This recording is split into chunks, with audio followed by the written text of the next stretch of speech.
La santé mentale, la grande cause nationale pour le gouvernement Barnier. Alors moi, ça me laisse pensif, ça me laisse rêveur. Alors, est-ce que faire de la santé mentale une grande cause nationale, ça changera quoi pour nous dans notre vie quotidienne? Alors, déjà, Monsieur Barnier a été invité il y a quelques jours par Laurent Delahousse au journal de 20 heures. Le Premier ministre a déclaré, je cite, la santé mentale, notre grande cause nationale pour 2025. Alors moi, j'aurais cru que une grande cause nationale pour 2025, éventuellement, ça aurait pu être le pouvoir d'achat des Français.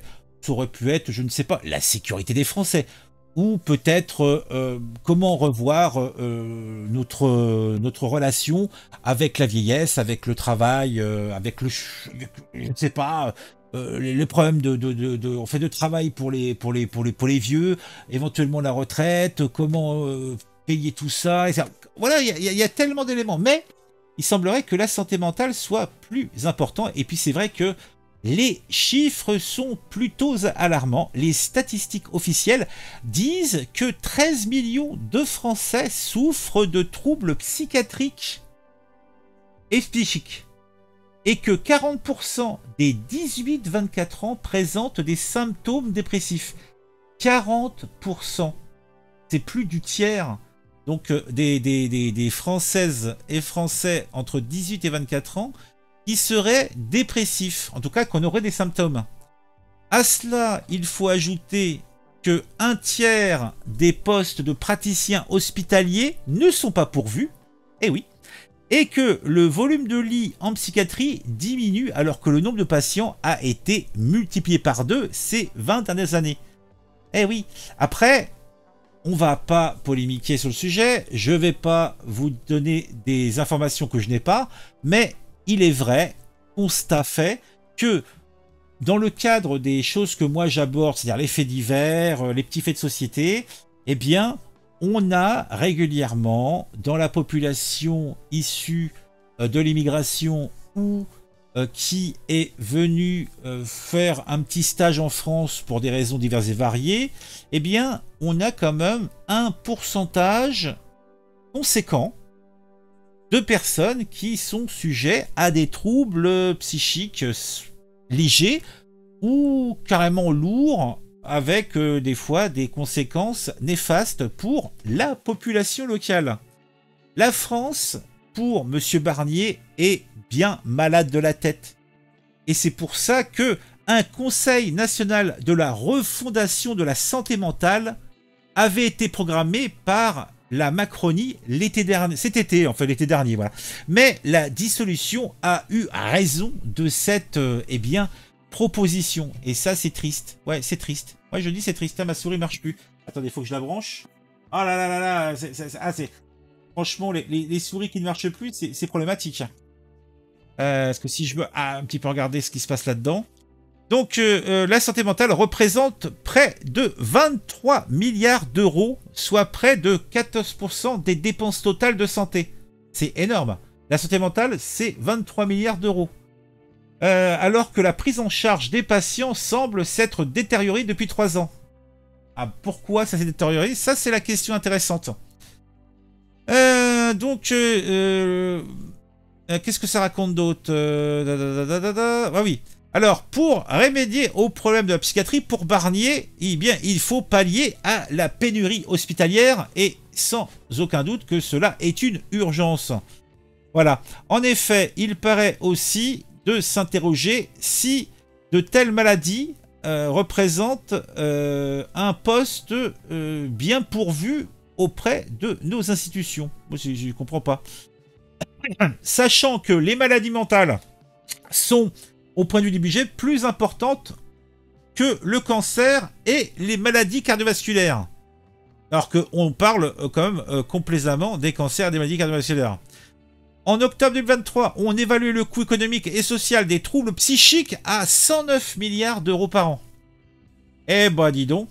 Alors, qui est dingue dans notre beau pays de France? Alors, La France, terre d'asile psychiatrique. Alors que, pour parler trivialement, qui est dingue dans ce pays et pourquoi, contrairement à ce qui se pratique dans les pays anglo-saxons, questionner le qui est une démarche formale vue en France.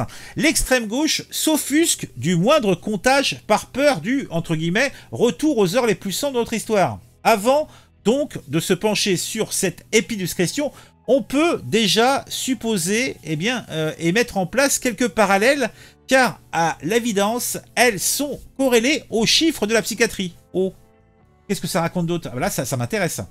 Les criminels et les troubles psychiatriques. Un indice nous est donné par le traitement médiatique des affaires criminelles. Pas un crime ou presque pas une agression, un viol, un égorgement, sans qu'on nous annonce que l'auteur des faits est atteint de troubles psychiatriques. Ça a été le cas pour l'agresseur de Sarah Halimi ou encore celle de la petite Lola, pour ne citer que ces deux affaires qui ont bien fait déplacer mon auditoire.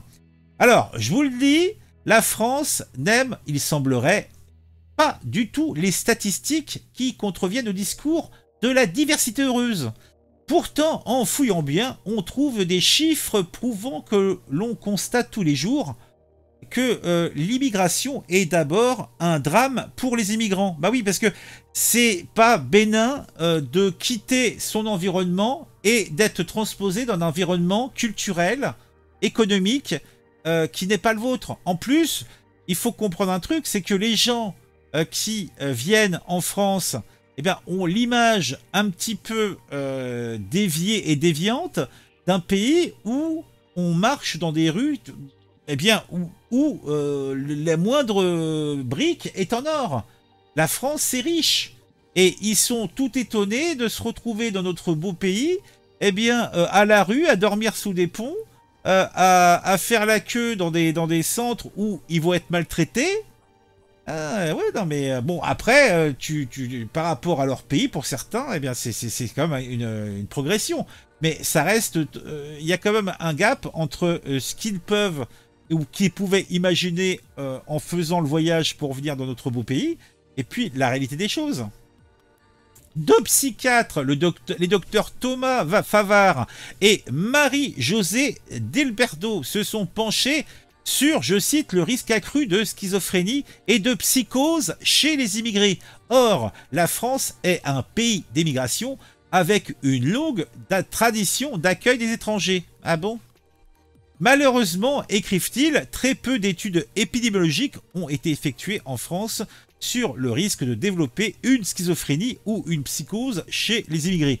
De même, peu d'études se sont penchées sur les caractéristiques cliniques propres aux immigrés.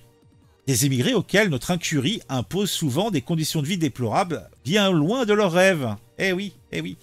Peu d'études qu'ils ont compilées à partir des données hospitalières montrent pourtant dans ces populations une fréquence accrue des risques de schizophrénie, de troubles délirants ainsi que des diagnostics de troubles de l'humeur avec symptômes psychotiques, tout en, je cite, en excluant les psychoses d'origine toxique ou organique.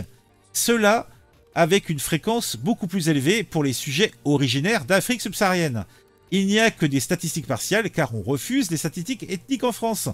On pourrait rapprocher ce phénomène des chiffres des prisons ou de la consommation de drogue, mais là aussi, il n'y a pas de statistiques sérieuses à l'échelle nationale.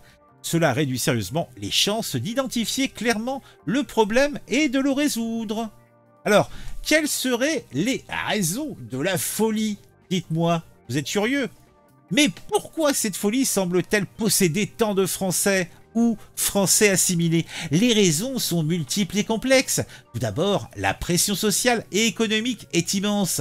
Les jeunes en particulier sont confrontés à un avenir incertain, avec des perspectives d'emploi limitées et une compétition féroce.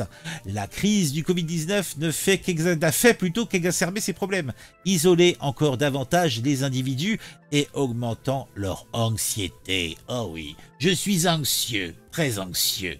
Ensuite, la société moderne, avec ses réseaux sociaux et ses attentes irréalistes, pousse les gens à se comparer constamment aux autres, créant ce sentiment d'inadéquation et de dévalorisation qui leur fait tellement plaisir, bien sûr. Les jeunes sont bombardés d'images de succès et de bonheur. ce qui peut les rendre encore plus vulnérables aux troubles mentaux. Et je parle même pas de la misère sexuelle. Ils sont, eh bien, mis à tous les feux. Alors, entre les jeunes filles qui ont peur de se faire violenter à tous les coins de rue, hein, et qui ne peuvent plus faire confiance aux hommes, et les garçons qui ont le sentiment, eh bien, de ne pas pouvoir trouver chaussures à leurs pieds, hein, ou pilou pour le zigouillis, va savoir.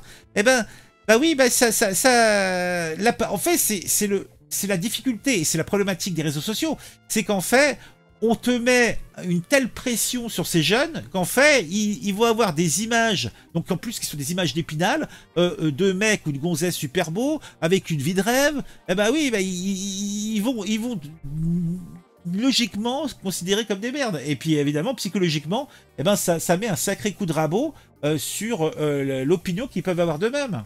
Donc cela provoquant chez les esprits les plus faibles, eh bien, peut-être quelques troubles mentaux. Enfin, la question des migrations et des conditions de vie des émigrés ne peut pas être ignorée dans cette histoire. Les immigrés sont souvent confrontés à des conditions de vie déplorables. Franchement, j'ai pas envie d'être à leur place, hein.